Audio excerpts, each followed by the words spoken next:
Assalamualaikum warahmatullahi wabarakatuh. Selamat datang di pembelajaran biologi kelas 12.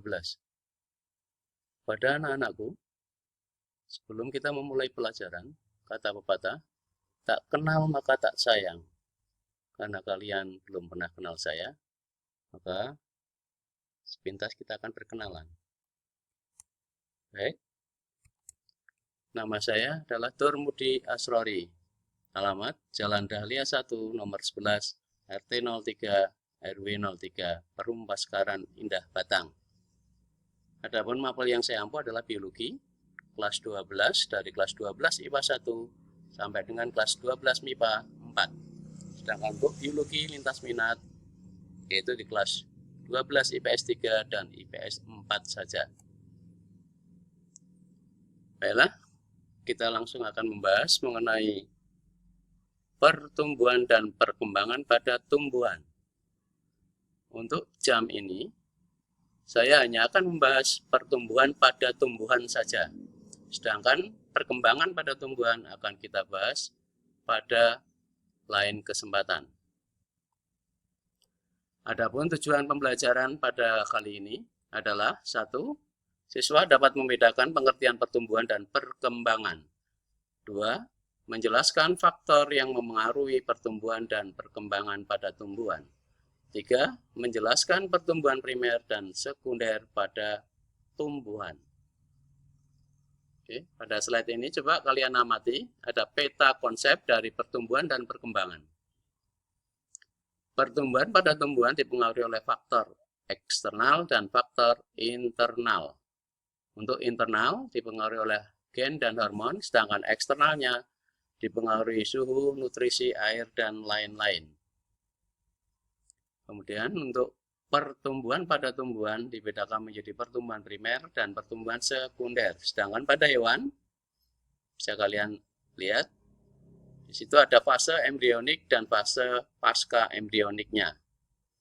Pada manusia ini lebih kompleks lagi, dimulai dari masa balita, kanak-kanak, remaja, dewasa, manula. Itulah peta konsep yang akan kita pelajari. Baik, sekarang kita pelajari mengenai pertumbuhan pada tumbuhan.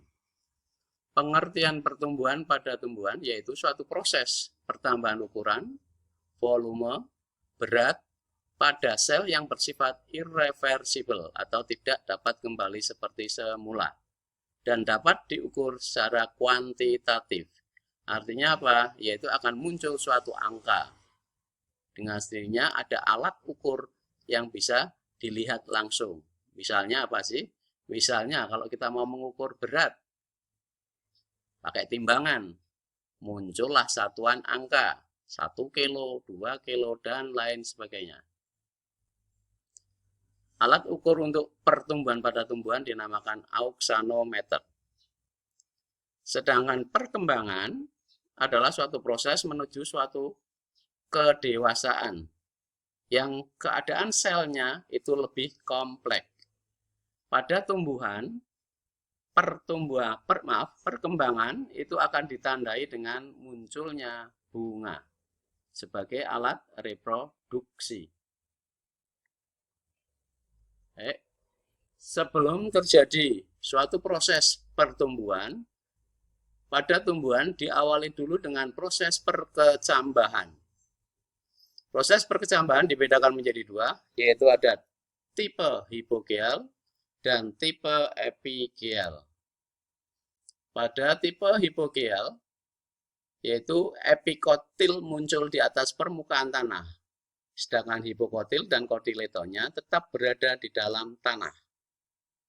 Contohnya yaitu kecambah kacang merah dan kacang kapri. Tipe yang kedua yaitu tipe epigeal. Nah, di tipe epigeal ini epikotil dan hipokotil serta kotiledonnya akan terangkat muncul ke permukaan tanah. Contohnya adalah perkecambahan pada biji kacang hijau dan kacang tanah.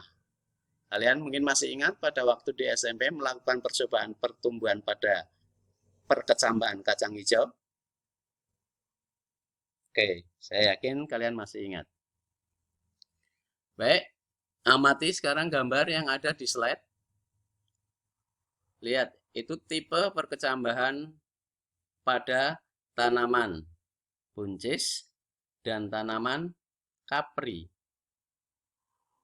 Pada tanaman buncis, bisa kalian lihat, tipenya apa? Kotiledonnya terangkat ke permukaan tanah, berarti tipenya adalah iya, epigeal.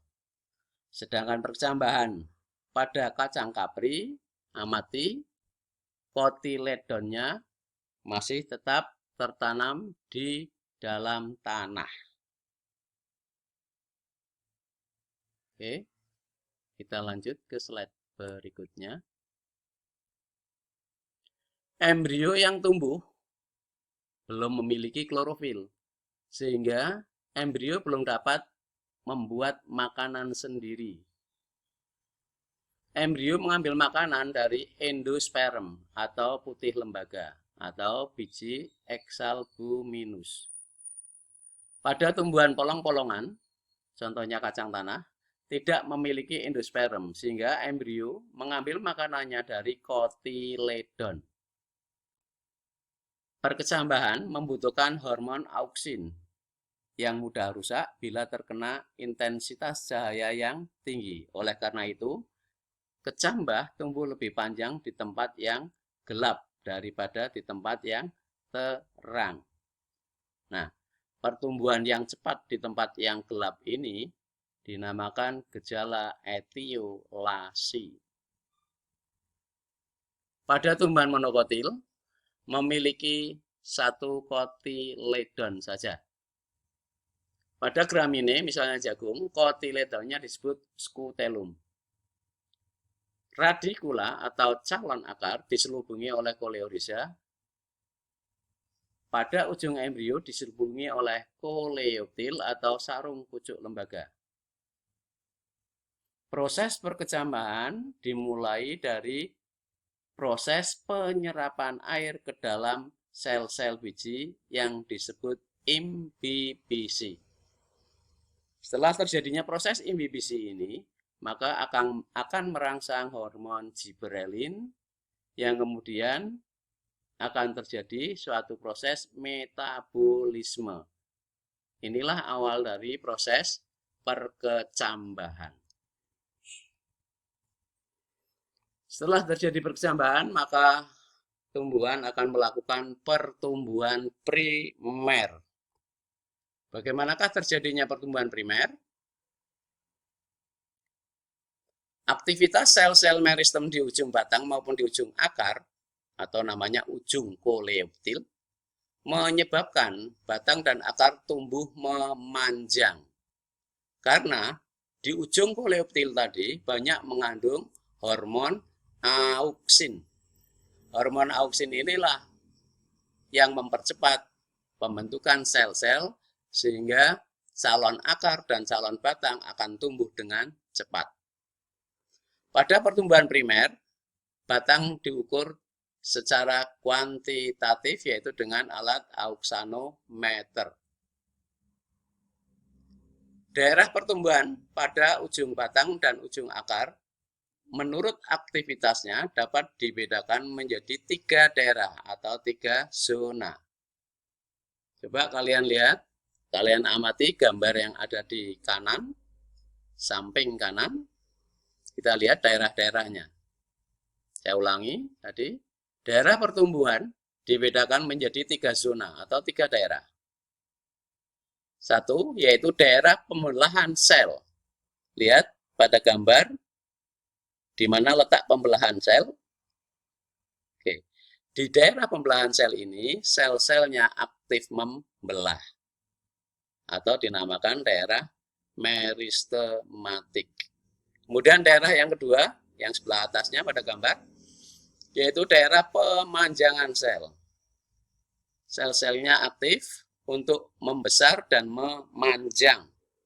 Sedangkan zona yang ketiga yaitu daerah diferensiasi, sel-selnya aktif berdiferensiasi sehingga akan membentuk suatu jaringan.